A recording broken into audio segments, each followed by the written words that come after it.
Ukrainian President Zelensky has gained diplomatic support from Europe and NATO as he prepares for a Russia-US summit this week, where fears are growing that Trump and Putin could push for a settlement that compromises Ukraine's sovereignty. While Trump announced a meeting with Putin on August 15 in Alaska, the Ukrainian leader has rejected any deal that does not involve Ukraine's input, emphasizing that any such agreement will be unworkable. European leaders have expressed that any peace deal must ensure Ukraine's security and sovereignty, with EU Foreign Policy Chief Kaja Kallas asserting that any agreement must include both Ukraine and the EU. Well, for more on this, I'm joined now on the line from London by the international affairs analyst, Dr. Marek Laskiewicz. Glad to have you join me, Marek. Let's start this discussion this way. 4 days away from Trump-Putin meet, before Trump-Putin meet officials of both countries are rushing to finalize details. What are you hearing about this meeting in Alaska? Well, there are several key points, of course, some of which have been made. First and foremost, for President Putin, this is a superb opportunity. Reminiscent of the old summits between USA and USSR, Putin is now directly with President Trump deciding on the fate of a part of the world, just like it used to be. Moreover, please remember, he's got an ICC warrant against him, and President Donald Trump has indicated he doesn't care, which means that yet in another way he's triumphed. And on top of it all, the fact that President Trump has to speak with him on this is, of course, another expression of how Russia, which in the 1990s, let's face it, was not regarded very seriously, it was described as a Zaire with nukes, is now seen as once again a power, and President Putin as a powerful man. And that's, I think, the most important. As for the settlement itself, they're still working on this. The key problem is that any attempt to cede territory to Russia on a permanent basis has been ruled out by Zelensky, which gives President Donald Trump only two possibilities. He overrides Zelensky, or he goes with Zelensky and loses the summit. Now, if he loses the summit altogether, that will be a blow to his prestige. It won't affect President Putin instantly, just President Donald Trump. If, on the other hand, he roughshots it over President Zelensky and says, this is what must be, then, of course, he runs the risk of President Zelensky now trying to stop him in the sense of not agreeing to this. But it is the lesser evil because, and this is the key point, President Zelensky can then be blamed for holding up the war. President Donald Trump has made it quite clear they're not financing any more of Ukraine.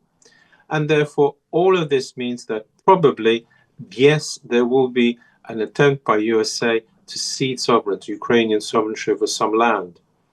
There is a wild card in all this, is the EU has suddenly decided that no peace treaty can be signed without it.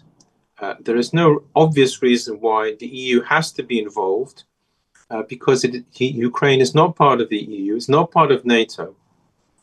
EU is simply a supporter of Ukraine, but to say that it must be involved is pushing it, and I think Donald Trump will simply reject this. In any case, it will be a difficulty, because if there are too many parties to a treaty, it becomes very hard to negotiate, because everybody has his point of view and his red lines and so on.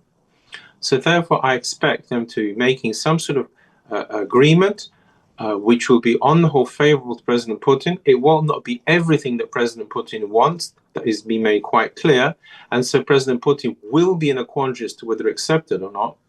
If he's very lucky, and this is what I think the tactics is going to be, is that President Zelensky will reject it altogether, which gives President Putin an out, saying he's made an agreement, and from that shows that President Zelensky is the problem all along. That is, I suspect, the Russian tactic here. So it is a summit. It is going ahead. There will be, I think, some sort of agreement made between Russia and America. President Zelensky will not be there initially, but he will eventually, of course, come in on some sort of negotiations. Marek, instead of sanctions, Donald Trump announces a summit with Russia. Some say that this is a triumph for Moscow, its economy, and markets. What do you say? Well, the big point about it is that people are misunderstanding Russia. It's a huge country. It doesn't really care so much about sanctions. Sanctions are very important in small countries. They can break an economy, but not Russia. It's too big. It's too big to bully, to use an English expression. And therefore, the problem is that they don't see this as much of a problem as it would be in the West. Russian people are quite used to hardships, and there's no real hardship in Russia now. Certainly nothing on the scale of Gaza, for example, or let alone what happened in World War II.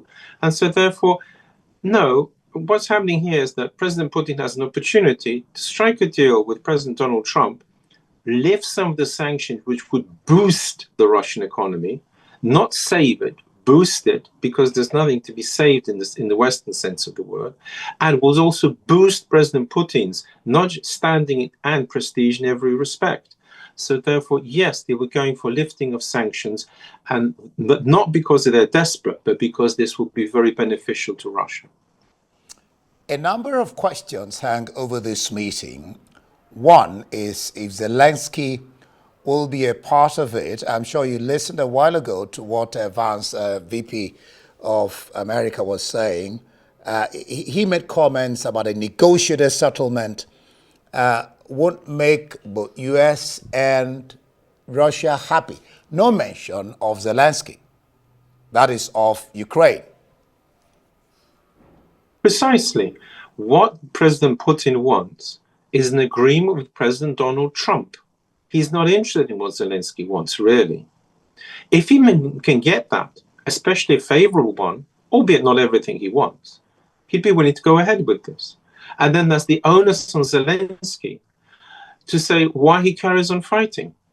And the point here is that whilst the Americans would like Zelensky in at the start, President Putin does not want him there. He wants a two-way meeting, the two big men of the world, if you like. That's what he wants. That's the agreement he wants. And Zelensky can come in afterwards and either tag along, or if he protests, might find that President Donald Trump is to some degree against him too, as has happened before. So the point about Zelensky is he might well be invited for the latter half of the summit or the end of a summit over some three-way negotiations, but only after Donald Trump and President Putin have agreed. And that is what Putin's goal is in all this. Now listen to what the Secretary General of NATO, Mark Rutte, listen to what he says. He says, on Putin's side, this will definitely go a long way to determining if he is serious about ending the war. Then I add this one, or he's playing Trump. Oh, I think President Putin will be quite happy to have a favorable peace settlement. That's not a problem for him. The problem is he's got red lines.